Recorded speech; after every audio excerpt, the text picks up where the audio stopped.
ओम स्थापकाय च धर्मस्य सर्वधर्मस्वरूपिणे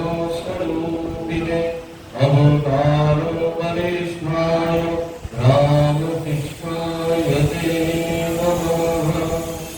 ओम जननी शारदां देवी रामकृष्णं जगद्गुरु पादपद्मे करोषित्वा प्रणमामि मुहुर्मुहुः। नमः श्री योगिराजाय विवेकानन्द सुन्दरे सच्चिदशुभस्वरूपाय स्वामिने तापहारिणे।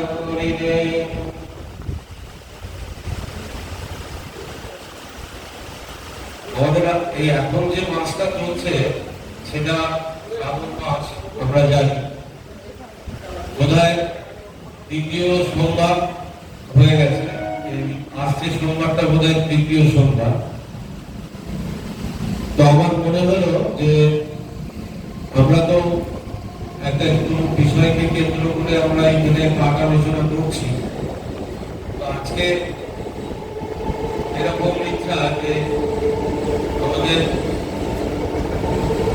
শ্রী শ্রী ঠাকুর এবং দেবাদিদেব মহাদেব শিবের সঙ্গে একটা মেলবন্ধন বা একটা সাযুজ্য এরকম আমরা পাই। শ্রীরামকৃষ্ণের গোটা জীবন যদি আমরা দেখি তাহলে এরকম অনেক ঘটনা আমরা জানি।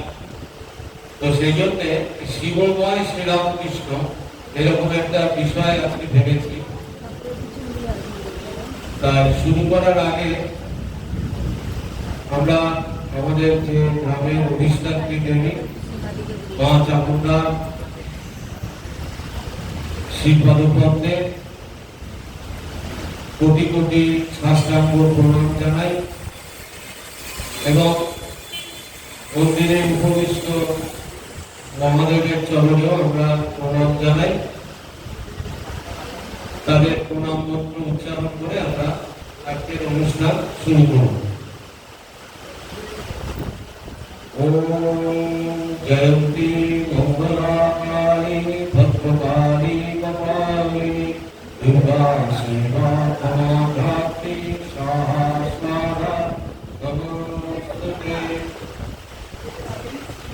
ओम नमः शिवाय शंकाय कारुण्यप्रयोगे तवे देवयानी चत्वारं ज्योतिषं परमेश्वरो।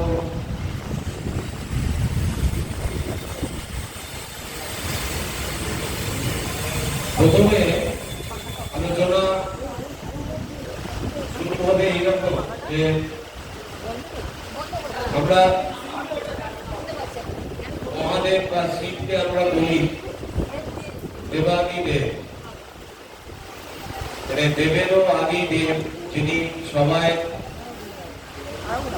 উপরে এরকম একটা দেবতা তিনি শিব। শিব শব্দের যে মূল অর্থ সেটা হচ্ছে মঙ্গল বা শুভ। শিব কথাটার অর্থই হচ্ছে মঙ্গল বা শুভ, যা তার বিভিন্ন দিক। যেমন মূলত আমরা আমাদের হিন্দু দেবদেবীদের মধ্যে প্রথম এই সৃষ্টি স্থিতি আর প্রলয় এই তিন এর দেবতা আমরা বলি ব্রহ্মা, বিষ্ণু আর মহেশ্বর। ব্রহ্মা থেকে আমাদের সৃষ্টি, তারপরে বিষ্ণু আমাদের পালনকর্তা, আর ধ্বংস বা রুদ্র শিবের আরেক নাম রুদ্র। তো সেই প্রলয় ধ্বংসের দেবতা হচ্ছে সেই শিব। আমরা একদিকে বলছি শিব হচ্ছে মঙ্গল বা শুভ, আবার এই দিক থেকে দেখছি যে শিব এই ধ্বংসের সাথে সম্পর্কিত। আমি ধীরে ধীরে আসছি কিভাবে মঙ্গল থেকে অশুভ অশুভ থেকে শুভ সেইটা কিভাবে আসছে সেটাও চেষ্টা করব আলোচনা করার। তো আমরা এই শ্রাবণ মাসটা আমরা ভগবান শিবের মাস বলে আমরা এটাকে পালন করি। সেটার একটা তো কারণ আছে। এই কারণটা মোটামুটি দুটো কারণ পুরাণ থেকে আমরা পাই। একটা হচ্ছে, প্রথম হচ্ছে যে শিবের এই মাসটা শ্রাবণ মাস অত্যন্ত প্রিয় একটা মাস সবকটা মাসের মধ্যে। তো এই পুরাণ একটা জায়গা থেকে বলছে যে এই মাসে ওই যে শিব অসুররা দেবতাদের মধ্যে যে ওই সাগর মন্থন হয়েছিল, ওই সমুদ্র মন্থনের সময় যে বিষ উঠেছিল, যেটা এই হলাহল বিষ, সেই বিষটা মহাদেব নিজে পান করেছিলেন এবং সেই পান ধরার ফলে এই বিশ্বকে তিনি রক্ষা করেছিলেন। আর একটা ঘটনা, সেটা হচ্ছে এই সতীর দক্ষযজ্ঞের পর যখন সতীর দেহত্যাগ হলো, তখন তার ওই শরীর থেকে 51টা টুকরো হয়ে 51টা সতী পীঠ হলো। সেই 51টা সতী পীঠের পর এই পার্বতী আবার এই শিবের জন্য তপস্যা শুরু করে এবং এই শ্রাবণ মাসেই এই পার্বতী শিবেরকে পাওয়ার জন্য তপস্যা শুরু করে এবং এই শ্রাবণ মাসেই তিনি আবার লাভ করেন। আর এই মাসে এই জন্য এই কারণেই শুভ যে এই ঘটনাগুলো জন্য শিবের এই মাসটা প্রিয়। আর এই মাসে উপাসনা করলে বলা হয়, শাস্ত্রে বলা হচ্ছে যে শিব অত্যন্ত সন্তুষ্ট হন এবং তিনি সন্তুষ্ট হন না, তিনি ভক্তদের মনস্কামনা পূরণ করেন। এটা বিশ্বাস, হিন্দুদের এটা বিশ্বাস। আর শ্রাবণ মাসে আরেকটা পুরাণ থেকে আমরা পাই যে শিব ও পার্বতী এই মর্তে নেমে এসে ভক্তদের প্রার্থনা শোনেন এবং তাদের আশীর্বাদ করেন। এগুলো সব আমরা পুরাণ থেকে পাই। এখন আরেকটা প্রশ্ন আসতে পারে, সেটা হচ্ছে শ্রাবণ মাস শিবের অত্যন্ত প্রিয় মাস বলা হচ্ছে, আবার এই সোমবার এটাকে কেন শিবের বার বলা হয়? এটা হচ্ছে ওই লুনার ক্যালেন্ডার, মানে আমাদের যে হিন্দু যে দর্শন, সেখানে আমরা এই লুনার ক্যালেন্ডারের কথা পাই, যেটাকে ওই চন্দ্রায়ন বা চন্দ্রের সূর্যের বা গ্রহ নক্ষত্রের গতিপথ অনুযায়ী একটা ক্যালেন্ডার তখনকার আমাদের হিন্দু দৈনিক যুগে আমাদের হিন্দু শাস্ত্রে পাওয়া যায়, এইটা তৈরি করা হয়েছে। কিন্তু পরবর্তীকালে এই যীশু খ্রিস্টের পর থেকে যে সন তারিখ যেটা তারা ইংরেজরা যেটা তৈরি করলো, সেটাই গোটা বিশ্বকে এটা মেনে নিতে হলো এবং সেটা সেইটাই চলছে আজ অব্দি চলে আসছে।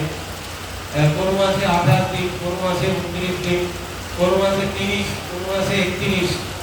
একটা ওই মানে কি হিসেবে বা কিভাবে করা হয়েছে এটা কোনো যুক্তি বা কিছু সেরকমভাবে পাওয়া যায় না। কিন্তু হিন্দুদের যে ওই লুনার ক্যালেন্ডার, চান্দ্র ক্যালেন্ডার বলা হয়, সেইটা থেকে দেখা যায় যে এই সোমবার যেটা আমরা এখন যেটা পালন করছি, ওই লুনার ক্যালেন্ডার অনুযায়ী ওই দিনটা ছিল শিব পূজার দিন। এটা শাস্ত্রে আমাদের বলা হয়। আরেকটা কথা হচ্ছে যে এই শিবের পুজো কবে থেকে শুরু হলো, আমরা কবে থেকে এই শিবকে যে শিব মানে যে পূজিত হচ্ছে ধরা যাবে, সেটার সৃষ্টিটা কবে হলো। একটা ঘটনা আমরা পাই, সেটা হচ্ছে কুরুক্ষেত্রের যুদ্ধের পরে এই শিবের পূজার একটা ব্যাপার ছিল এবং যুদ্ধের আগে ভগবান শ্রীকৃষ্ণ অর্জুনকে দুর্গার পূজা করতে বলছে, শিবের পূজা করতে বলছে। রামচন্দ্রের সময় আমরা পাই। তাহলে এই শিব কিন্তু অতি প্রাচীন। এইটা আমাদের বৈদিক যুগ থেকে এই শিব পূজার প্রচলন এবং ইনি বৈদিক দেবতা। এবং আরেকটা ঘটনা যেটা হয়, যেটা ঘটেছিল, সেটা হচ্ছে যেটা বহুশ্রুত, যেটা দক্ষ যজ্ঞ হয়েছিল, সেই দক্ষ যজ্ঞে শিবহীন যজ্ঞের আয়োজন হয়েছিল। এখন এই শিবহীন যজ্ঞ মানে এটা দাঁড়ায় যে তাহলে যদি বৈদিক দেবতা হয় তাহলে আর্যদের পূজিত দেবতা, তাহলে সেই তখন যে দক্ষ যজ্ঞ হলো তাহলে সেখানে আর্যদের প্রবেশাধিকার ছিল না। যেখানে আর্যদের প্রবেশাধিকার নেই সেখানে অনার্যরা তার মানে এই দক্ষ যজ্ঞের আয়োজন করেছিল। তার মানে সেই সময় এই প্রশ্নটা আসে, কিন্তু পরবর্তীকালে যেটা পাওয়া যায়, পুরাণ থেকেও পাওয়া যায়, সেটা হচ্ছে এই অনার্য এবং আর্য এই উভয়েরই দেবতা ছিল শিব। আর এই শিবের যে আমরা বললাম যে শিব কথাটার অর্থ হচ্ছে মঙ্গল, এই শিব কথাটা যেমন মঙ্গল, আবার শিবের আরেক নাম হচ্ছে রুদ্র। সেই রুদ্রেরও এক রুদ্রের নাম শিব। রুদ্র শুধু ধ্বংসই করেন না, তিনি কল্যাণদাতা ও সুখদ, আবার তাকে বলা হচ্ছে শম্ভু। এখন আমরা যদি দেখি এই ব্রহ্মা, বিষ্ণু আর মহেশ্বর এই তিন দেবতা তিনটে কার্য করছে, আদৌ কিন্তু তা সেটা নয়। ব্রহ্মা, বিষ্ণু, মহেশ্বর মূলত এক, কিন্তু আমরা দেখি কর্ম আর গুণ অনুসারে আমরা তিনটে ভাগে ভাগ করেছিলাম। শম্ভু কথাটার অর্থ আসছে যে সব মানে হচ্ছে মঙ্গল বা শান্তি, আর ভূ কথাটার অর্থ হচ্ছে যেটা যেটা ধারণ করে থাকে, যেটা বা উৎসকে যেটা ধারণ করে। এই শম্ভু আমরা বলি যে শিব শম্ভু। এখন এই যে মঙ্গল আর এই ধ্বংস, এইটা অদ্ভুত একটা মেলবন্ধন আমরা পেলাম যখন বৈদিক যুগ শেষ, বৈদিক যুগের প্রাধান্য অনেক কমে আসছে। বুদ্ধদেবের আবির্ভাবের কিছুকাল আগে দেখা গেল যে এই আস্তে আস্তে এই বৈদিক যে রীতিনীতি এগুলো আস্তে আস্তে হালকা হতে থাকলো। এটা যুগে নিয়মে হয়, এবং বৌদ্ধ যুগে এসে দেখা গেল ভগবান বুদ্ধ, যিনি নবম অবতার, দশাবতারের একজন, এই ভগবান বুদ্ধ তার নিজের যে ধী শক্তি বলে এই রুদ্রকে, এই তেজকে তিনি সংবরণ করাতে বাধ্য করেছিলেন, এবং তিনি এই শুধুমাত্র তার এই মঙ্গল বা এই শুভটাকে তিনি তার দ্বারা আহ্বান জানিয়ে পৃথিবীতে সেই এই শিবকে কেবলমাত্র এই মঙ্গল এবং শুভের দেবতা হিসেবে তিনি দেখিয়েছিলেন, এবং তিনি শিবকে আরাধনা করে এই জায়গায় তিনি উপনীত হয়েছিলেন, এবং এই সংহারের দেবতাকে তিনি অপূর্বভাবে এই সভ্যভাবে প্রতিষ্ঠিত করলেন। আর একটা বুদ্ধদেবের অনবদ্য অবদান, সেটা হচ্ছে বুদ্ধদেব তখন এই জাপানে বুদ্ধদেবের তিনটি আদর্শকে জাপানিজরা গ্রহণ করেছিল ভীষণভাবে সারা বিশ্বের মধ্যে, এবং এই বুদ্ধদেব এই শিবকে তিনি এই জাপান এবং শিব এই দুটো জায়গায় শিবকে, শিবের আদর্শকে তিনি পৌঁছে দিয়েছিলেন এবং প্রতিষ্ঠিত করেছিলেন। আর শিব হচ্ছেন যোগীর আদর্শ, বলা হয় যোগীশ্বর। আর ক্ষমার আদর্শ, যখন আমরা বলি ভোলানাথ, ক্ষমার আদর্শ। আর ত্যাগীর আদর্শ হচ্ছে এই শিব, সর্বত্যাগী বলে। আমরা একটু খেয়াল করে দেখবেন, ঘটনানুভব বন্ধন জগবন্ধন ভক্তি তোমার, যে আমরা ওই আরাত্রি সন্ধ্যাবেলা করি, সেইখানে দেখবেন ত্যাগীশ্বর কথাটা আছে। আমাদের স্বামীজি এটা লেখা স্তোত্র, ওখানে কিন্তু স্বামীজি ঠাকুরের নাম কোন জায়গায় দেননি, এবং একটা অদ্ভুত তিনি এই ঘটনানুভব রচনা করেছিলেন, যেখানে তার গুরুর নাম কোন জায়গায় উল্লেখ করেননি। কিন্তু আমাদের পরবর্তীকালে বুঝে নিতে অসুবিধা হয়নি যে ঠাকুরকে উদ্দেশ্য করে এই স্তোত্র রচিত হয়েছিল, এবং ওখানে এই ত্যাগ ঈশ্বর কথাটা আছে, সেটা পরে আসবো আবার। আর দ্রাবিড় সভ্যতা এই অভ্যুদয় কালে এই চূড়ামণি হিসেবে ছিলেন, সভ্যতার চূড়ামণি হিসেবে আমরা দেখলাম এই স্বয়ং শিবকে। আবার শিবকে পঞ্চানন করা হয়, তিনি ভূতপতি অর্থাৎ পঞ্চভূতের অধিপতি, মানে সমস্ত জীবকুলের অধিপতি এবং পঞ্চভূতেরও অধিপতি। অর্থাৎ আমরা যে পঞ্চভূত থেকে আমাদের এই শরীর গঠিত হচ্ছে, আবার যে পঞ্চভূতে আমরা শরীর মিলিয়ে যাচ্ছে, সেইটার অধিপতি হচ্ছেন এই স্বয়ং শিব, যার জন্য তার আরেকটা নাম হচ্ছে ভূতপতি।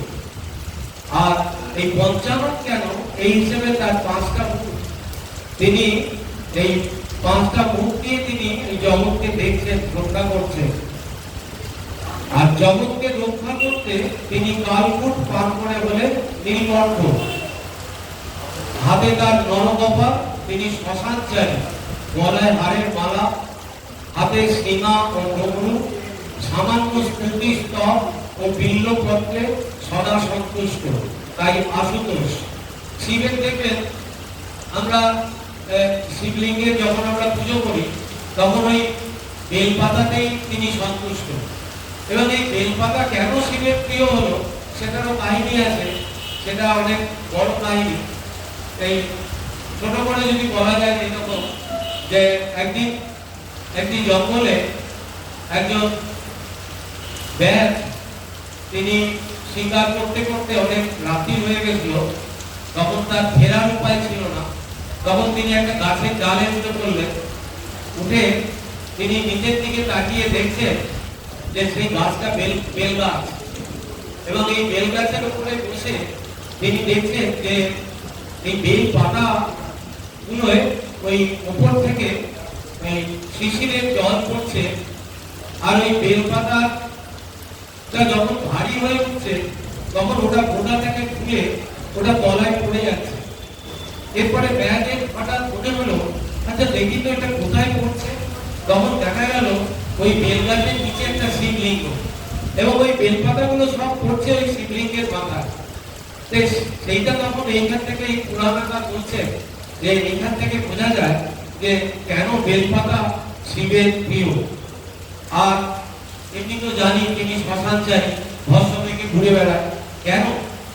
তার কারণ হচ্ছে যারা অনাথ, যারা দিন দরিদ্র, যারা অবহেলিত, যাদের কেউ দেখার নেই, তাদেরকে রক্ষা করছেন তিনি।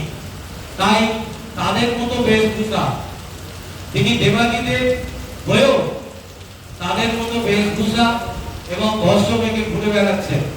আপনারা খেয়াল করে দেখবেন, একটু মনে করিয়ে দিচ্ছি, ভগবান শ্রীরামকৃষ্ণ যখন আবির্ভূত হচ্ছেন, তখন কিন্তু ঢেকিশালে আবির্ভূত হলেন, এবং হয়ে তারপরে কিন্তু ছাই মাগলেন, তারপরে ওই ভস্ম মাগলেন। তো এই কম্পারিজনটা পরে আসছি, মনে পড়ে গেল বললাম। তো এই হচ্ছে শিবের, এই জন্য তিনি এই যে কাঁটা ফল, এই যে কি যেন নাম ওটা, আকন্দ যেটা ফেলে দেওয়া হয়, এখন অবশ্য বাজারে 60 টাকা 80 টাকা বিক্রি হচ্ছে, কিন্তু যেটার কোনো কদর নেই, যেটার কোনো দেবতার পায়ে যেটা যায় না, সেইটা শিব গ্রহণ করে। তো তার এই সাদামাটা জীবন। আবার তিনি এই গঞ্জিকা সেবন করেন, গাঁজা খান, ভাঙ খান। তার মানে কি, এই যে যারা মাতাল, যারা নেশাখোর, তাদেরকে সমাজ তাদেরকে হীন চোখে দেখে, ঘৃণার চোখে দেখে। এ কেন খাচ্ছে? সবাই তো শখে খায় না। স্বামীজি বাড়িতে সন্ধ্যেবেলা প্রায় একজন স্বামীজির কাছে আসতো টাকা দিতে।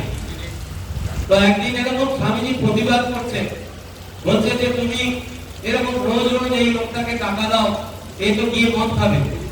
তখন স্বামীজি বাবা বলছে, দেখো ওর যে ভেতরের যন্ত্রণা, এই যন্ত্রণা ভোলার জন্য মদ খায়, তো তাতে যদি ওর শান্তি হয় তাহলে অসুবিধা কোথায়? তা আমরা এগুলো বুঝতে পারি না। আমরা যারা নেশাখোর, যারা মদ খায়, গাঁজা খায়, তাদেরকে আমরা সমাজে প্রাপ্ত করে রেখে দিই, তাদের সঙ্গে মেশার চেষ্টা করি না, তাদের দুঃখ কষ্টের কথা জানবার চেষ্টা করি না। তো সেই জন্য এই মহাদেব হয়েছে তাদেরই সহচরী।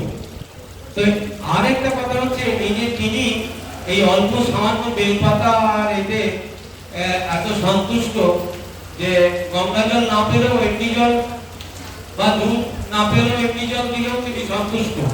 তো সেই জন্য বলা হয় তাকে আশুতোষ। আর শিবলিঙ্গ বলা হচ্ছে 5 প্রকার। একটা হচ্ছে স্বয়ম্ভু লিঙ্গ, একটা হচ্ছে বিন্দু লিঙ্গ, একটা হচ্ছে প্রতিষ্ঠিত লিঙ্গ, একটা চর লিঙ্গ, আর পঞ্চম হচ্ছে গুরু লিঙ্গ। এই লিঙ্গ শব্দের প্রকৃত অর্থ হলো প্রতীক বা সিম্বল। যেমন আমরা যিশু খ্রিস্ট ইংরেজরা দেখবেন যখন কোন চার্চে প্রণাম করে তখন ওই ক্রসের সিম্বলটা এরকম করে করে, তাহলে ওই ক্রস হচ্ছে তাদের সিম্বল। এরকম আমাদের হিন্দু ধর্মে শাস্ত্রে বহু এই প্রতীকের কথা বলা আছে। অ্যাকচুয়ালি আমরা প্রতীক উপাসনা করি, অ্যাকচুয়ালি আমরা সমস্ত অবস্থাতেই আমরা প্রতীকের উপাসনা করি। কারণ আমরা যদি মা কালীর যদি মূর্তি চিন্তা করি, মা কালীর মূর্তির মধ্যেও এত কিছু আছে যেগুলো আমরা জানতে গেলে দেখা যাবে যে সেটাও একটা যেন প্রতীক। তাহলে এই হিন্দু ধর্মের এই প্রতীক উপাসনা একটা ইউনিক ব্যাপার। তো আমরা এই প্রতীকের উপাসনা এই শিবলিঙ্গের মাধ্যমে শিবের পূজা আমরা করে থাকি। আর একটা হচ্ছে যে বিশ্বব্যাপী যার শরীর, যিনি সর্বময়, তার মূর্তি চিন্তা করা খুব কঠিন। কারণ তিনি কোথায় নেই, তিনি সর্বত্র। তাই যিনি সর্বময় তাকে চিন্তা করা, তাকে এই মানব এই জীবাত্মা আমরা এই মানব শরীরের মধ্যে মনের মধ্যে তাকে ধারণ করা অত্যন্ত কঠিন। তাই ওই জন্য এই প্রতীক লিঙ্গের ব্যবস্থাপনা হয়েছে। শ্রীরামকৃষ্ণদেব এক জায়গায় বলেছিলেন এই শিব পূজা সম্বন্ধে, বলছেন যে শিব পূজার ভাব কি জানো? শিবলিঙ্গের পূজা, মাতৃস্থানের ও পিতৃস্থানের পূজা। ভক্ত এই বলে পূজা করে, ঠাকুর দেখুন যেন আর জন্ম না হয়, শনিত সূত্রের মধ্য দিয়া মাতৃস্থান দিয়া আর যেন আসতে না হয়। শ্রীরামকৃষ্ণদেব এই প্রার্থনা শোনাচ্ছেন কোথায়? এই দক্ষিণেশ্বরে এই যে দ্বাদশ যে শিবলিঙ্গ আছে, সেই দ্বাদশ শিবলিঙ্গের মন্দিরে ঠাকুর একদিন হঠাৎ এই শিব মহিম স্তোত্র থেকে পাঠ করছেন এবং পাঠ করে শোনানোর পর, শিবকে শোনানোর পর শিবের কাছে এই প্রার্থনাটা করেছিলেন একদিন।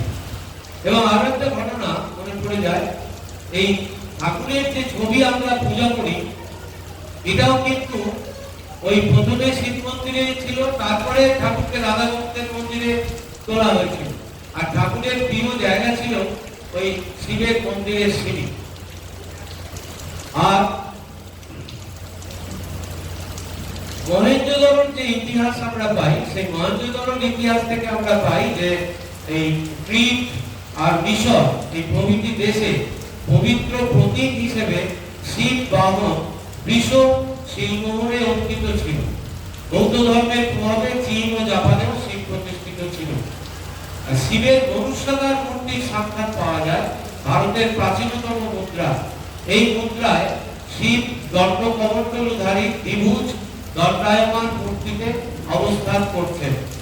খ্রিস্টপূর্ব 2য় শতাব্দীর মানব মুদ্রায় মানব মূর্তিতে শিবের প্রকাশ, 2 বাহু, এক হাতে দণ্ড ও অপর হাতে কমণ্ডল। এই মূর্তিটি উজ্জয়িনীর সুপ্রসিদ্ধ মহাকাল শিবের প্রতিকৃতি। আর তন্ত্র শাস্ত্রেও শিবের মূর্তি বহু বিচিত্র। তন্মধ্যে সদাশিব, মৃত্যুঞ্জয়, গণেশ, চন্দ্রচূড়, নীলকণ্ঠ, ঈশ, পঞ্চানন, পশুপতি, অর্ধনারীশ্বর প্রভৃতি। আর শিব স্বয়ম্ভু। শিব হচ্ছে প্রকৃত শিব হচ্ছে যে স্বয়ম্ভু, তিনি নিজে নিজেই ভূমি থেকে উঠে আসেন। তিনি কোনো পিতা মাতার শরীরজাত নন, ভারতের গ্রামে শহরে পর্বত শৃঙ্গে সমুদ্র তীরে সর্বত্রই শিব মন্দির এবং শিব পূজা হয় লিঙ্গে। সেই লক্ষ লক্ষ শিবলিঙ্গের মধ্যে এই দ্বাদশ জ্যোতির্লিঙ্গ হচ্ছে স্বয়ম্ভূ। তাহলে আমরা একটু আগে বললাম 5 রকমের এই লিঙ্গের যে পাওয়া যায়, তার মধ্যে এই স্বয়ম্ভূ হয় এই 12টা, এই দ্বাদশ জ্যোতির্লিঙ্গ বলা হয়। এবং এটা আচার্য শঙ্কর, ভগবান শঙ্করাচার্য এই 12টা শিবলিঙ্গের আবিষ্কার করেছিলেন এবং তিনি এই স্থানে স্থানে গিয়ে তিনি শিবের আরাধনা পূজা করে জানতে পেরেছিলেন কোথায় কোথায় এই স্বয়ম্ভূ লিঙ্গ আছে এবং তিনি এইগুলোকে আবিষ্কার করেছিলেন। আর তাদের সংখ্যা ছিল 12টা। তার মধ্যে আমি এক এক করে বলছি। গুজরাটের সমুদ্র তীরে হচ্ছে সোমনাথ, আপনারা সবাই যাবেন, অনেকে হয়তো গিয়েওছে। অদ্ভুত সুন্দর মন্দির, একদম সমুদ্রের গা থেকে উঠেছে। ওর পাঁচিলে মাঝে মাঝে পুকুর আছে, ওখান থেকে সূর্যাস্ত আর সূর্যোদয় দেখলে অদ্ভুত লাগে। দ্বারকায় হচ্ছে নাগনাথ, কাশীতে হচ্ছে বিশ্বনাথ, নাসিকে হচ্ছে গোদাবরী তীরে ত্রম্বকেশ্বর, উজ্জয়িনীতে মহাকাল, দক্ষিণ ভারতের সমুদ্র তটে রামেশ্বর, হায়দ্রাবাদের সন্নিকটে শ্রীশৈলে মল্লিকার্জুন, আর নর্মদা তটে ওঙ্কারেশ্বর, হিমালয়ে কেদারনাথ, মহারাষ্ট্রে ভীমা নদীর উৎসস্থলে ভীমাশঙ্কর। এছাড়া প্রচলিত ধারণা দেওঘরে আমাদের যে বৈদ্যনাথ ধাম এবং কৌটরাতে যে নাগনাথ, এই দুটো জ্যোতির্লিঙ্গকেও উপলিঙ্গ বা উপ স্বয়ম্ভূ লিঙ্গ হিসেবে আমরা দেখি। 12টা মেন হচ্ছে জ্যোতির্লিঙ্গ, তার মধ্যে আরো দুটো আমাদের এক্সট্রা পাওয়া যায়। এখন বলা হচ্ছে যে এই শিব কোথায় নেই? ভারতবর্ষের মানে আসমুদ্র হিমাচল যেটাকে বলা হয়, মানে কন্যাকুমারী পশ্চিমের একদম শেষ ভূখণ্ড, সেখান থেকে যদি আমরা উত্তরের পর্বতমালায় যাই, সেখানেও আমরা দেখব এই শিব বসে আছে। এবং এই শিব ভারতবর্ষের একবারে প্রতিটা ভূমিতে আছেই আছে।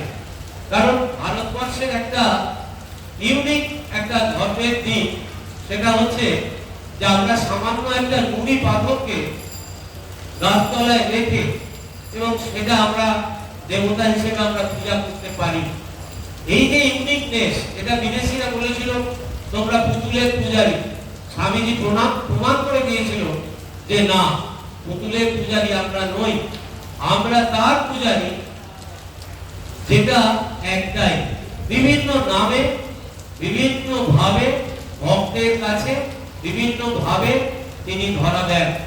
এবং এটা পুতুল পূজা নয়, এটা সেই চিরন্তন যে পরমাত্মা, ভারতবর্ষের যে আত্মা, সেই আত্মা সর্বত্র সর্বঘটে তিনি বিরাজিত, তাই সেইগুলোর পূজা।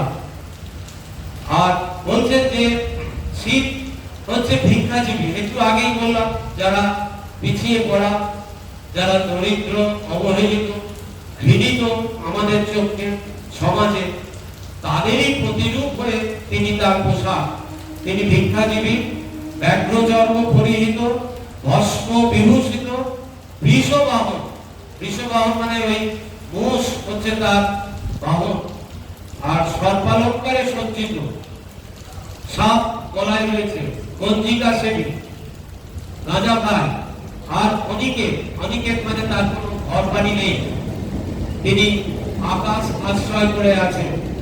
তাই তিনি শ্মশান বাসিনী, তার শ্মশান হচ্ছে অত্যন্ত প্রিয় জায়গা। আর তার হাতে ত্রিশূল থাকে। ত্রিশূল থাকার কারণ হচ্ছে অনুশাসন। অনুশাসন শুধুমাত্র মানুষকে শাসন করার জন্য নয়, অনুশাসন নিজের ভেতরের যে মন, নিজের ভেতরের যে চঞ্চলতা, নিজের ভেতরের যে অস্থিরতা, এইগুলোকে শাসন করার জন্য তার এই ত্রিশূলের এই রূপক। এবং এই ত্রিশূল হচ্ছে একটা শক্তির পরিচয়। এই ত্রিশূলের আরো প্রচুর ব্যাখ্যা আছে, আর ধীরে ধীরে যদি সময় হয় তাহলে হবে। আর তার ললাটে হচ্ছে অর্ধচন্দ্র, আর তার সার্বভৌমত্ব হচ্ছে মহত্ব দাপট। এবার শিবের ত্রিশূলের সামান্য একদম ছোট্ট করে যদি বলা যায়, তাহলে প্রথমে একটা জিনিস বলে রাখি, সেটা হচ্ছে যে আমাদের যে কাশী ধাম, যে বারাণসী ধাম, সেই বারাণসী ধামের ওই ভূমিটা হচ্ছে একটা ওই ত্রিশূলের তিনটে ফলার উপরে আছে। এবং এই যে আমরা বলি যে কাশীতে মৃত্যু হলে আর পুনর্জন্ম হয় না, ওই ত্রিশূলের এই তিনটে ফলার উপরে সেইটা থাকতে হবে, তবে আর এইটা সম্ভব। আর ঠাকুর মা স্বামীজি তিনজনেই বলে গেছেন যে একমাত্র জ্ঞান হলেই মুক্তি হয়, পুনর্জন্ম আর হয়। তো ওই ত্রিশূলের যে ব্যাখ্যা, সেটা হচ্ছে আধ্যাত্মিক ব্যাখ্যা, সেটা হচ্ছে স্থূল সূক্ষ্ম আর কারণ। আমাদের যে শরীর, এই শরীরটা হচ্ছে এই স্থূল শরীর, আর যেটা উপর থেকে আমরা দেখতে পাই, আর তার ভেতরে একটা সূক্ষ্ম শরীর আছে, যেখানে মন, বুদ্ধি, চিত্ত, অহংকার যেটা আছে। আর কারণ শরীর, যেটাকে বলা হয় বিজ্ঞানময় কোষ, যেটা আমাদের একদম শেষ যে ধাপ। এই তিনটে সমন্বিত, এইটা হচ্ছে এই স্থূল সূক্ষ্ম কারণ, এইটা হচ্ছে একটা অহংকারের প্রতিভূ। এই শরীরটা ঠাকুর বলছেন যে বড় আমি আর ছোট আমি, এই ছোট আমি একটা অহংকারের প্রতিভূ। সেই জন্য এই ত্রিশূলের তিনটে ফলা। আর ত্রিশূলের তিনটে ফলা আরো বলা হয় যে একটা হচ্ছে জ্ঞান চক্ষু, একটা হচ্ছে বৈরাগ্য, আর একটা হচ্ছে সমাধি। এই তিনটে জিনিস সূচিত করে। এবার শিবের যে তৃতীয় নয় জ্ঞান চক্ষু, সেটা হচ্ছে ধর্মরূপ বিশেষ চারটি পদ: সত্য, সুচিতা, দয়া ও দাকিত। রুদ্ররূপে ধ্বংসের প্রতীক, উদার তার হাতে, ভালে যন্ত্র, জ্ঞানের উৎসালক। তিনটি নয়ন, সূর্য, চন্দ্র ও অগ্নি, অথবা হীরা, পিঙ্গলা, সুষুম্না নারীর প্রতীক। আর রাত্রবর্ণ হচ্ছে শুভ্র, কারণ তিনি শুদ্ধ শব্দ, পবিত্রতার প্রতীক। এই মোটামুটি শিবের বর্ণনা। এবার এই যে দ্বাদশ জ্যোতির্লিঙ্গের কথা উঠল, এই দ্বাদশ জ্যোতির্লিঙ্গে দেখা যাবে যে একমাত্র কেদারনাথ ছাড়া বাকি সমস্ত জ্যোতির্লিঙ্গে বারবার বৈদেশিক আক্রমণ হয়েছে, এবং বিধর্মীরা এই মন্দিরগুলোকে ধ্বংস করার চেষ্টা করেছে বারবার। সোমনাথ মন্দির, বারাণসীর মন্দির ভীষণভাবে ক্ষতিগ্রস্ত হয়েছিল একসময়। এবং বারাণসী নামে আমরা জানি বিশ্বনাথ, স্বয়ং বিশ্বনাথকে তারা ওই ওখানে জ্ঞানভাবী বলে পাত্র আছে, ওই পাত্রর মধ্যে তারা লুকিয়ে রেখেছিল। তো এই বিধর্মীদের এবং বৈদেশিক আক্রমণের জন্য আমাদের এই দ্বাদশ জ্যোতির্লিঙ্গের মন্দিরগুলো বারবার আক্রমণ হয়েছে। কিন্তু আবার এখন আবার সব মহিমায় প্রতিষ্ঠিত। মোগল সাম্রাজ্যে বারবার হয়েছে, এবং ইংরেজদের যুগে বারবার হয়েছে, বৌদ্ধ যুগে হয়েছে। কিন্তু অদ্ভুত ঘটনা যেটা বলবার জন্য বলা, সেটা হচ্ছে কেদারনাথের মন্দিরে এখন যে মন্দির, সেই মন্দির আর তখনকার মন্দির প্রায় একই রকম। সেই টেরাকোটার কাজ হয়তো ততটা নেই, কিন্তু ওই মন্দির তৈরি হয়ে পড়েছিল পঞ্চ পাণ্ডবের। এবং নর ও নারায়ণ বলে দুই ঋষি ওইখানে যারা পূজা করতেন, এই তারাও এর মধ্যে ছিলেন। এবং এই ঘটনাটা বলবার জন্যই বলা, এই কেদারনাথের মন্দির কোনোদিন বিধর্মীদের দ্বারা, বৈদেশিকদের দ্বারা আক্রমণ হয়নি। ঘটনাটা হচ্ছে যখন কুরুক্ষেত্রের যুদ্ধ শেষ হলো, তার কিছুকাল পরে যখন ধৃতরাষ্ট্র রাজ্য, যখন যুধিষ্ঠির যখন রাজ্যভার চালাচ্ছেন, তখন একদিন যুধিষ্ঠিরের মনে ভীষণ একটা দুঃখ কষ্ট তাকে গ্রাস করল, এবং তিনি খুব বিষণ্ণ হয়ে গেলেন। তার কারণ জানতে গেলে এই কারণটা জানা গেল যে এই কুরুক্ষেত্রের যুদ্ধে এই এত মানুষের প্রাণহানি যুধিষ্ঠির এটা সহ্য করতে পারছিলেন না। তখন তার কি কর্তব্য এইটা জানবার জন্য তিনি ব্যাসদেবের শরণাপন্ন হলেন। ব্যাসদেব হচ্ছে আমাদের আদি গুরু। ব্যাসদেবের শরণাপন্ন হলেন, তাকে প্রার্থনা জানালেন এবং তিনি এলেন। এসে তাকে বললেন যে আমার এরকম অবস্থা হচ্ছে মনে, এটা কেন বুঝতে পারছি না, আপনি এর একটা বিহিত করুন। তখন ব্যাসদেব তাকে বললেন যে হ্যাঁ, তোমার ধারণা ঠিকই, কারণ স্বজন পথ স্বগোত্রের পথ এতে পাপ হয় এবং এই পাপ স্খলন অন্য কিছুতে হবে না। একমাত্র তুমি যদি এই কেদারেশ্বর যিনি আছেন সেইখানে গিয়ে যদি তুমি তার আরাধনা করো, তখনও মন্দির হয়নি, তাকে তিনি ওখানে আছেন আমি জানি, তার যদি তুমি আরাধনা করো, তাকে যদি সন্তুষ্ট করতে পারো, তাহলে এই পাপ থেকে তুমি উদ্ধার পাবে। তৎক্ষণাৎ তিনি রাজ্যপাল অভিমন্যুর সন্তান পরবর্তী রাজা পরীক্ষিতকে সমস্ত বুঝিয়ে দিয়ে এই পঞ্চপাণ্ডব দ্রৌপদীর সঙ্গে তারা এই মহাপ্রস্থানের পথে পা বাড়ালেন এবং প্রথমে এই কেদারে গেলেন। কেদারে গিয়ে তখন ঘন জঙ্গলে পরিপূর্ণ তুষার মণ্ডিত জায়গা, বরফের আচ্ছাদনে ওরা, সেখানে গিয়ে তারা খুঁজে বেড়াচ্ছে শিবের মন্দির কোথাও নেই এবং শিবকে তারা খুঁজছে, দেখা পাচ্ছে। এই সময় দেখা গেল একটা বেশ বৃষ সে ওখানে ঘুরছিল।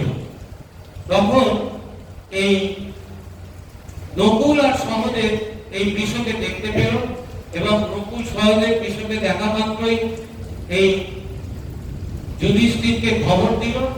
যুধিষ্ঠির তখন তার জ্ঞান গরিমা অনেক বেশি, তিনি বুঝতে পারলেন যে মহাদেব ওই বৃষর মুখ ধরে ওখানে আছে।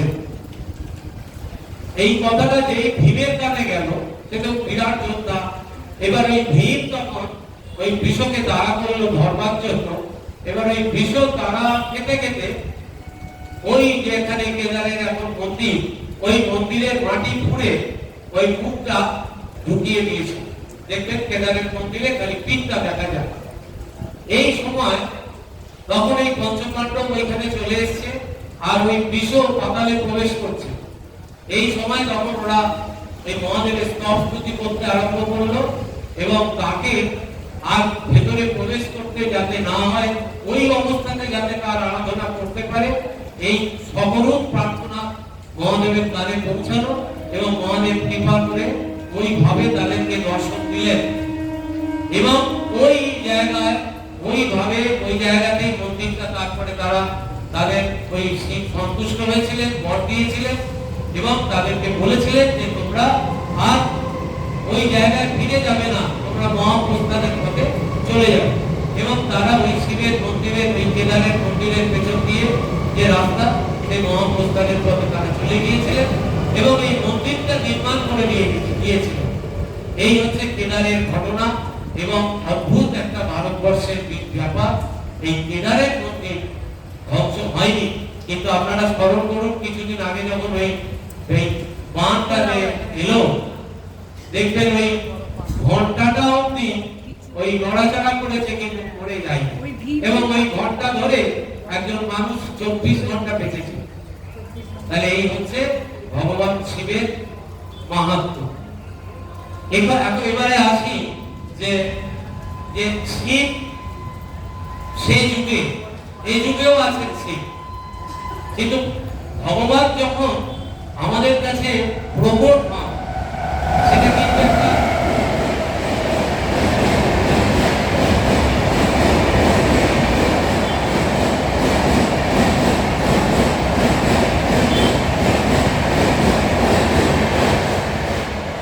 ভগবান যখন মানুষের কাছে, আমাদের কাছে প্রকট হয়, সেটা এই মানুষের রূপ ধরেই প্রকটিত হয়।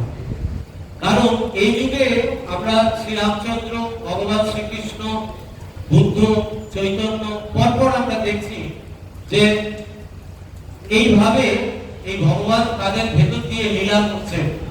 এই যুগে শ্রীরামকৃষ্ণ এই শরীরের ভেতর দিয়ে সেই ভগবান শিব তার লীলা করে গেলেন। সেইটা আমরা যদি একটু শ্রীরামকৃষ্ণের জীবনী যদি আমরা একটু অনুধ্যান করি তাহলে দেখতে পাবো যে শ্রীরামকৃষ্ণের মধ্যে যে শিবের প্রকটতা কত বেশি তার বারবার প্রমাণ পেয়েছি আমরা। একদম প্রথমেই আমরা একটু আগে আলোচনা করেছিলাম, স্বামীজি বলছেন ত্যাগীশ্বর হে নরবর দেহ পদে অনুরাগ। স্বামীজি তার গুরুকে স্তব করছেন ত্যাগীশ্বর বলে, যে ত্যাগের বাদশা মা ঠাকুর সম্বন্ধে বলছেন তার ত্যাগ হচ্ছে স্বাভাবিক ত্যাগ, মানে জোর করে ত্যাগ নয়, স্বাভাবিক ত্যাগ। তো সেই ত্যাগীশ্বর এই যুগে শ্রীরামকৃষ্ণ স্বামীজি তাকে বলছেন হে নরবর দেহ পদে অনুরাগ, তোমার দেহ পদে যেন আমার অনুরাগ হয়। আর একদম শেষে গিয়ে স্মরণ করুন, বলছেন জয় জয় আরতি তোমার, হর হর আরতি তোমার, শিব শিব আরতি তোমার। তার মানে স্বামীজি স্বয়ং শিবের অবতার হয়ে আর এক শিবের স্তব করছেন। এই খণ্ডানুভব বন্ধনের মধ্যে আমরা দেখতে পাই যেটা বেদান্ত এবং যেটা ভক্তিযোগ, জ্ঞানযোগ, রাজযোগ, সমস্ত যোগের শেষ কথা হচ্ছে ওই খণ্ডানুভব বন্ধন, জগবন্ধন বন্দিত। মানব জীবনের উদ্দেশ্য ঈশ্বর লাভ ভগবান শ্রীরামকৃষ্ণদেব বলে গেছে। আর স্বামীজি এইভাবে প্রকাশ করছে যে এই ভববন্ধনটা আমার খণ্ডন করে দাও। এই ভববন্ধন খণ্ডন করাই মানব জীবনের একমাত্র উদ্দেশ্য। এবার আসি তার জন্ম। দেখুন ক্ষুদিরাম চট্টোপাধ্যায় গয়াধামে গেছেন, গয়াধামে গিয়ে স্বপ্নাদিষ্ট হলেন। তারপরে স্বপ্নাদিষ্ট হয়ে ভগবান বললেন আমি তোমার বাড়ি যাবো। সেই বাড়িতে এলেন, কিভাবে আসছেন? পাশেই কামারপুকুরে আমরা সবাই মোটামুটি গেছি। কামারপুকুরের ঠাকুরের মন্দিরে ঢোকার আগেই আমরা দেখতে পাচ্ছি ডান দিকে ঠাকুরের দরজা আর বাঁ দিকে হচ্ছে যোগীদের শিব মন্দির। এই যোগীদের শিব মন্দিরে আমরা প্রণাম করে ঢুকি। আর ওই যোগীদের শিব মন্দিরে ওই অদ্ভুত ঘটনা ঘটেছে।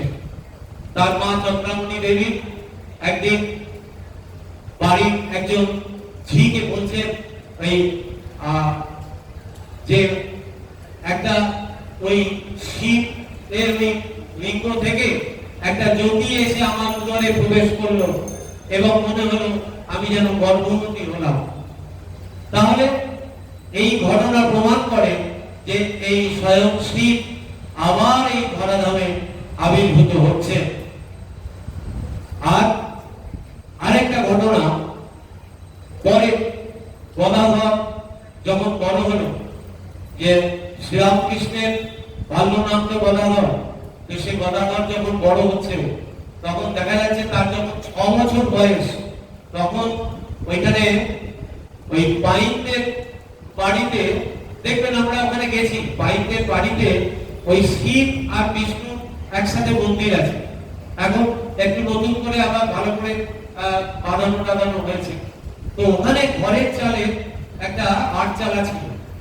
এবার ওই শিব মন্দির যেদিন ওই শিবের পূজা হতো, ওই শিব চতুর্দশীর দিন সারা রাত্রি ধরে ওই মেলা বসতো এদিকে, আর ওই সারা রাত্রি ধরে নাট মন্দিরে যাত্রা পালা হতো। তা সেই দিন যে যাত্রা পালায় যে শিবের অভিনয় করবে, সেই শিবের অভিনয় তার হয়েছে কি শরীরটা খারাপ হয়েছে এবং সে শিবের অভিনয়টা সেদিন করতে পারবে না।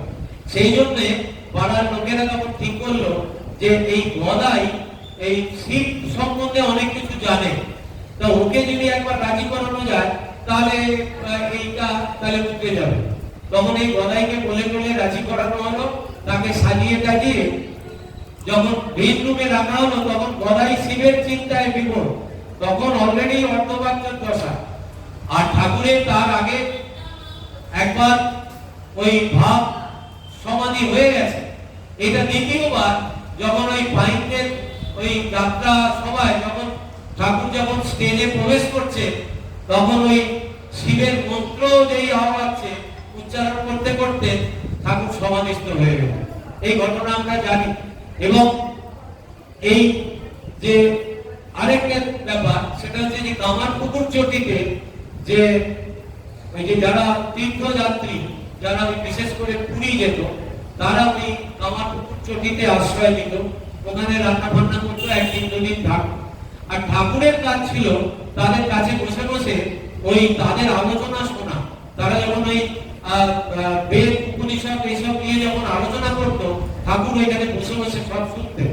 এবং তাদের সেবার জন্য আবার এই জল তুলে দেওয়া, এটা ওটা এনে দেওয়া, ঝাড় দিয়ে দেওয়া, তাদের সেবা করতো। আর বরাবরই ছোট থেকেই সন্ন্যাসীদের ভীষণ ভালোবাসতেন। তার জন্য চন্দ্রাবতী দেবী খুব ভয় পেতেন যে ছেলে বোধহয় সন্ন্যাসী হয়ে যাবে।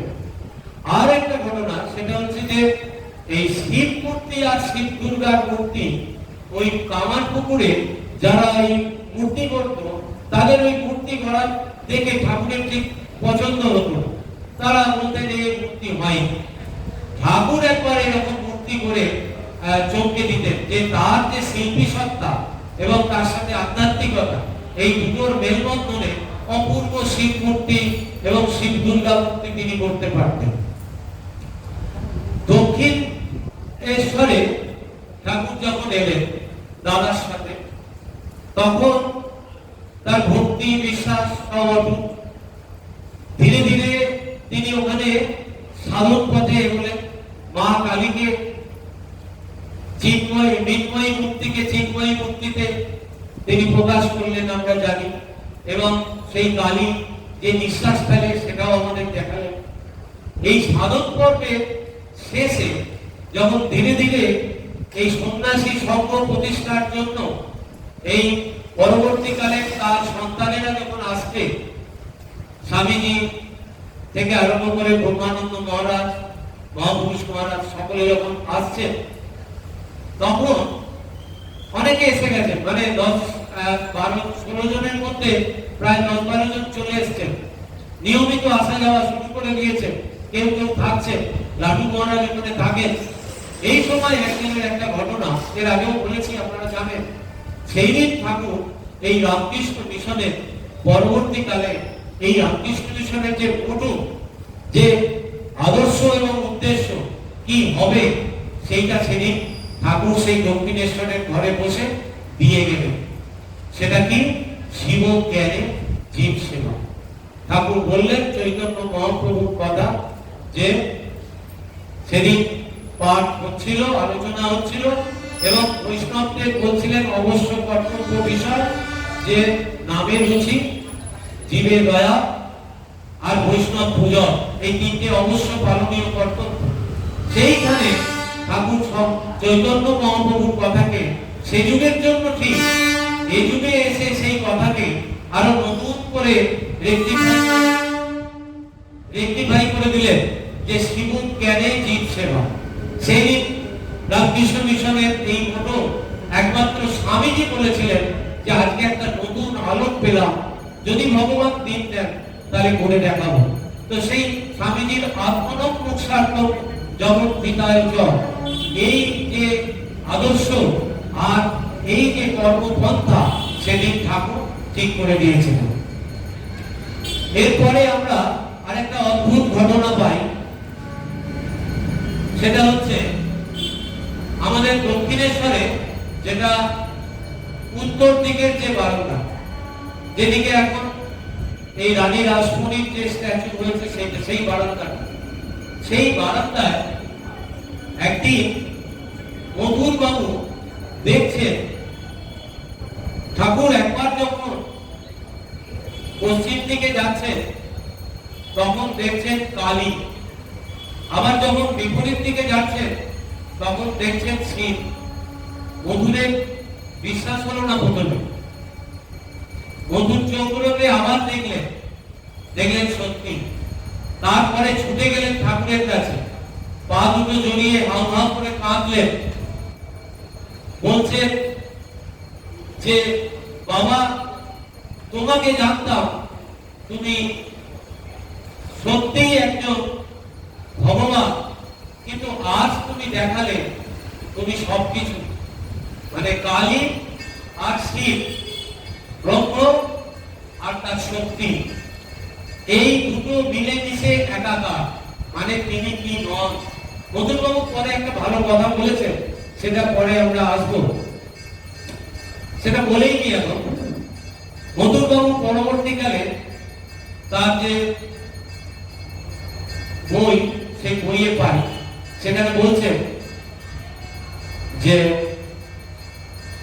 শ্রী শ্রী ঠাকুর সম্বন্ধে বিখ্যাত উক্তি বলছেন, শিব বলো, কালী বলো, ভগবান বলো, কৃষ্ণ বলো, রাম বলো, সবই তো উনি নিজে, তবে আর কি কৃপা করিয়া কাহাকেও নিজের কোন মূর্তি যে দেখাইতে পারিবে, ইহার আর বিচিত্র কি।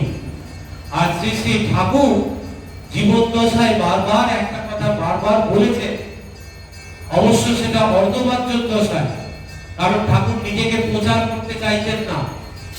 যখন প্রচার করার জন্য অনেকে এসব সে শুরু চেষ্টা করেছিলেন, রামদত্ত চেষ্টা করেছিলেন, অনেকে চেষ্টা করেছিলেন, ঠাকুর তাদেরকে জমিয়ে দিয়েছিলেন, বলেছিলেন মার যদি ইচ্ছা হয় যে পাহাড় চাপা পড়ে থাকলেও সেটা একদিন বেরোবে, প্রচার হবে। তো ঠাকুর এই প্রচারকে নিন্দা করতেন। অর্ধবাচ্য দশায় ঠাকুর বারবার এই কথাটা বলতেন, ভাবাবস্থায় এই শিবত্ব, তার শিবত্ব সম্বন্ধে বলতেন, এ শিব যে পাতাল ফোড়া শিব, স্বয়ংভূ লিঙ্গ। এই ঘটনা তার নিজের মুখ থেকে আমরা পাই।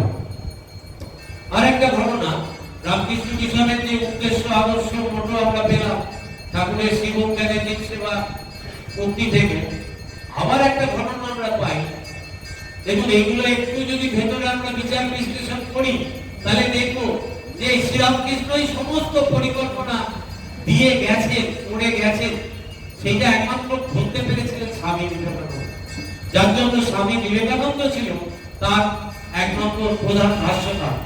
তো যেটা বলা সেটা হচ্ছে, স্বামী ঠাকুর মধুরকে নিয়ে যখন তীর্থে যাচ্ছেন, তীর্থের উদ্দেশ্য প্রথমে এই বদ্রীনাথ ধাম, তারপরে হচ্ছে বারাণসী, কাশী, বৃন্দাবন, এইসব। তো যখন এই নৌকা যখন এই বদ্রীনাথ ধামে দর্শনের উদ্দেশ্যে যখন যাচ্ছে, তখন ঠাকুর ওই নৌকা থেকে দেখলেন তার আগে একটা জায়গায় কিছু কঙ্কালসার মানুষ ওই নদীর পাড়ে বসে আছে। দেখে ঠাকুর আর থাকতে পারলেন না, মধুরকে বললেন এইখানে নৌকা ভেড়াও। সেই নৌকা ওইখানে গজরা ভেড়ানো হলো। আর তার নৌকা মানে তো একটা ছোটখাটো নয়, সে বিশাল একটা বাহিনী। তো সেইখানে ওই নৌকা বাঁধা হলো এবং ঠাকুর ওই ঘাটে নামলেন। নেমে বললেন, মধু তুমি এদেরকে এক মাথা তেল দাও, এদের অন্ন দাও এবং পরনের বস্ত্র দাও। তখন মধুবাবু মাথায় হাত, তখন বলছেন, কি সর্বনাশ, আমি এত তো নিয়ে আসিনি, আমাকে এখন এতগুলো জায়গা আপনাকে তীর্থ করাতে হবে, তা এত খরচ আমি কোথেকে করবো? ঠাকুর বলল, রইল তোমার তীর্থ, এইটাই আমার তীর্থ, তুমি যদি করো তো করো, নাহলে আমি এদের সঙ্গেই থেকে যাবো। মধুর বাবুকে এই কথা বলাতে মধুর বাবু তখন তাদের সব ব্যবস্থা করেছিলেন। এবং যেটা বলতে চাইছিলাম প্রথমে, সেটা হচ্ছে শ্রীরামকৃষ্ণ মিশনে এই সেবা কাজ এইখান থেকে শুরু হচ্ছে। এবং আরো একবার কলাইকুণ্ডায় ঠাকুর এই সেবা কাজ করেছিলেন। আর একটা ঘটনা, এটা অনেক বিস্তারিত সংক্ষেপে বলছি, সময় শেষ হয়ে আসছে। এই ঠাকুর যখন কাশীতে গিয়েছিলেন, তখন ত্রৈলোক্য স্বামী, তাকে তখন বলা হতো চলমান শিব, কাশীর চলমান শিব, জীবন্ত শিব। ত্রৈলোক্য স্বামী ওখানে তখন রয়েছে এবং ত্রৈলোক্য স্বামীর সঙ্গে ঠাকুর একাধিকবার দেখা করেছিলেন এবং তাদের কথোপকথন শুনবার জন্য সন্ন্যাসীদের ভিড় লেগে যেত শুনবার জন্য। তো সেই ত্রৈলোক্য স্বামী ঠাকুরকে একটা নসি কৌটো উপহার দিয়েছিলেন। এবং আপনারা যদি কাশীতে যান তাহলে ওখান থেকে অনেকটা দূরে, প্রায় 1 ঘন্টা 1.5 ঘন্টা লাগে, ওই ত্রৈলোক্য স্বামী ওই আশ্রম সমাধি পীঠ সব আছে এবং ওইখানে ঠাকুরের ছবি সামনে ওই নসির কৌটোটাও আছে। তো এইটা একটা এই ত্রৈলোক্য স্বামী সম্বন্ধে বলেছিলেন যে এই স্বয়ংভূ। এবং কাশীর আরেকটা বিখ্যাত ঘটনা, মণিকর্ণিকার ঘাটে ঠাকুর যখন গেলেন তখন হৃদয়কে বললেন যে এখানে তুমি একটু সেবা করে যাও, সেবা কাজ করো। এবং ঠাকুর নিজেও ওইখানে ওই কোদাল দিয়ে ওই গঙ্গার মাটি সরানো, পরিষ্কার করা এইসব করেছিল। বলে তোর এই পারমার্থিক লাভ হবে। আরেকটা ঘটনা, নৌকায় করে ঠাকুর যখন এই ঘাটগুলো দর্শন করছেন, এই মণিকর্ণিকার ঘাট সামনে দিয়ে যখন যাচ্ছে, মণিকর্ণিকার ঘাটে আমরা সবাই জানি মরা পোড়ানো হয় এবং ওখানে নাকি মরা চিতা আগুন কখনো নেবে না। এবং সত্যিই তাই, যতবারই দেখেছি গেছি সত্যিই তাই, কখনো কোনো আগুন নেবে না। আগুন দাউ দাউ করে না জ্বললেও ধোঁয়াটা ওঠে দেখা যায়।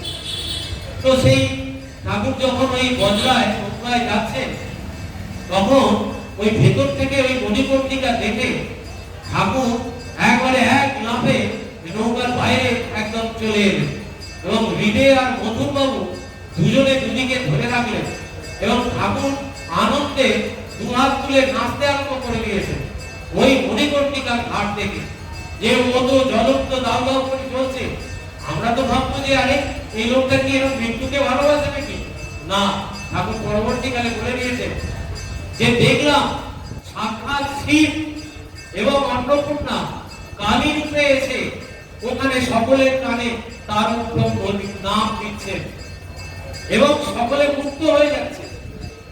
এই ঘটনা ঠাকুর চাক্ষুষ করলেন, কারণ তার চোখেই এগুলো ধরা পড়া সম্ভব, আমাদের মতো সাধারণের চোখে তো ধরা পড়ে না।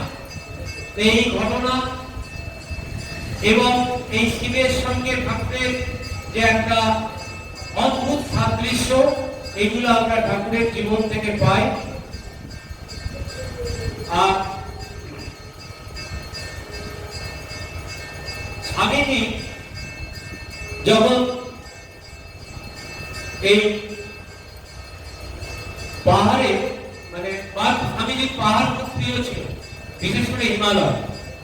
যখন এরকম ওই আলমোড়ায় একবার অবস্থান করছেন তখন ওই এই পিঠের মানে মহিষের পিঠে ওই কাঠ বহন করে একজন নিয়ে যাচ্ছিল। স্বামীজিও এই সাক্ষাৎ শিবকে স্বামীজি প্রত্যক্ষ করেছিলেন এবং স্বামীজি ওই পাহাড়ি অঞ্চলে আরেকটি ঘটনা, স্বামীজি প্রতিদিন সকালবেলা প্রাতঃভ্রমণ করতেন একটা লাঠি নিয়ে এবং ওই রকম একটা লাঠি নিয়ে ওই পাহাড়ি রাস্তার উপর দিয়ে হেঁটে যাচ্ছেন। আর একটি বয়স্কা মহিলা ওই কাঠগুলোকে জঙ্গলে যেত, তিনি ওই কাঠগুলো নিয়ে ফিরছিলেন। হঠাৎ তিনি স্বামীজির দিকে তাকিয়ে দেখছেন যে স্বয়ং শিব এই হেঁটে যাচ্ছেন।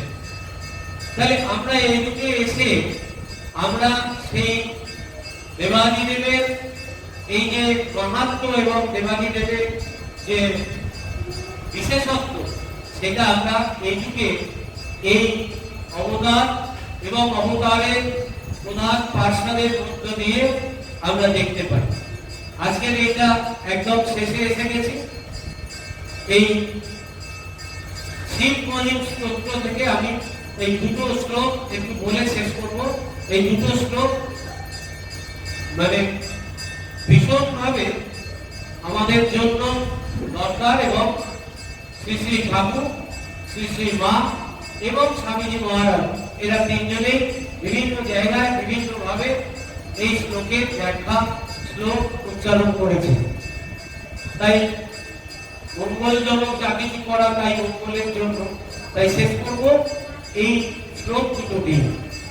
একটি শ্লোক যেটা শিবমহিম স্তোত্রের 32 নম্বর শ্লোক, বলা হচ্ছে অসিত গিরি সমংসা বজ্জলং সিন্ধু পাত্রে সুরতরু বড় শাখা লেখনী ভদ্র মুর্বি বিগতি যদি গৃহীত্বা শারদা সর্বকাল তদপি তব গুণানামিষ পারো ন জাতি। শিবের মহিমা সম্বন্ধে কীর্তন করা হচ্ছে।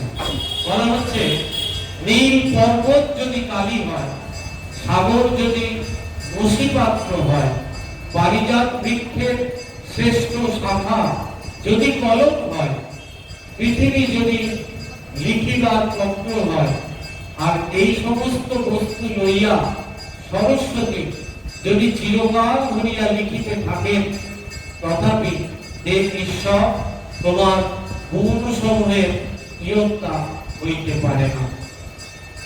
শিবের স্তুতি করছেন যে সরস্বতী যদি চিরকাল ধরে লেখে, ওই রকম যে উপমা দিচ্ছে, তাহলে কোনদিন তার মহিমা বলে শেষ করা যাবে না।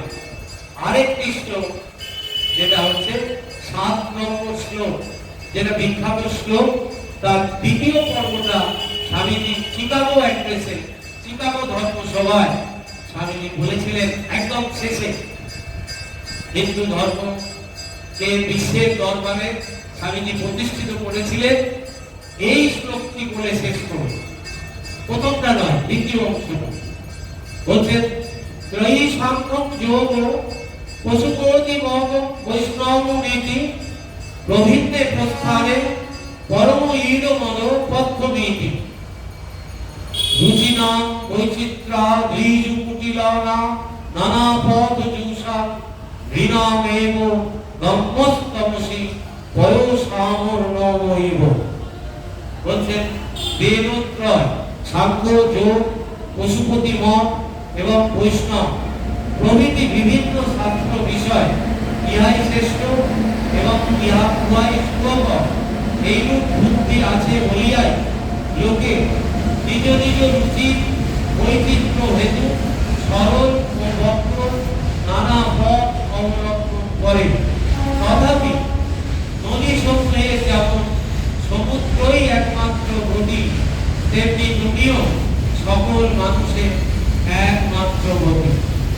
স্বামীজি দ্বিতীয় এটা বললেন যে নিজ নিজ রুচি আর নিজ নিজ বৈচিত্র্য হেতু সরল ও বক্র নানা পথ অবলম্বন করে এই যে নদী সমূহ যে সমুদ্রেই গিয়ে মেশে বিভিন্ন ভাবে বিভিন্ন তার গতিপথ, সেই বিভিন্ন গতিপথ পেরিয়ে সে গিয়ে মিশছে সেই সমুদ্রে। আর এই স্বয়ংভূ শিবকে বলা হচ্ছে তেমনি তুমিও সকল মানুষের একমাত্র গতি। ভগবান শ্রী রামকৃষ্ণদেব তার সাধন শেষে দিয়ে গেলেন যত মত তত পথ, এই কথারই পুনরাবৃত্তি যে তোমার মত বড়, আমার মত বড়, আমার মত শ্রেষ্ঠ, আমি যে পথে গেছি সেটাই একমাত্র পথ। এইটাকে শ্রীরামকৃষ্ণ এসে ভেঙে দিলেন, বললেন মতুয়ার বুদ্ধি, ডগম্যাটিসম। বললেন মাস্টারমশাইকে বললেন যে কেবলমাত্র সাকারই সত্য আর নিরাকার সত্য নয়, এটা মনে করো না, সব সত্য এটা জানবে এবং নানা পথ দিয়ে তার কাছে যাওয়া যায়। সেই জন্যে এই সর্বধর্ম স্বরূপ প্রেরণ এই শ্রীরামকৃষ্ণ এই যত মত তত পথ এই দিয়ে গেলেন। এবং আসুন আজকে আমরা ঠাকুর মা স্বামীজি এবং মা চামুন্ডা এবং মহাদেবের চরণে আমরা আভূমি প্রণতি জানাই এবং সাথে সাথে প্রার্থনা করি সকলের ভালো হোক, মঙ্গল হোক, কল্যাণ হোক, জগতের ভালো হোক, কল্যাণ মঙ্গল হোক এবং সকলে সুস্থ থাকুক, নিরোগ থাকুক, এই প্রার্থনা জানিয়ে আজকে আমাদের এই পাঠ আলোচনা এখানেই শেষ করলাম। সকলকে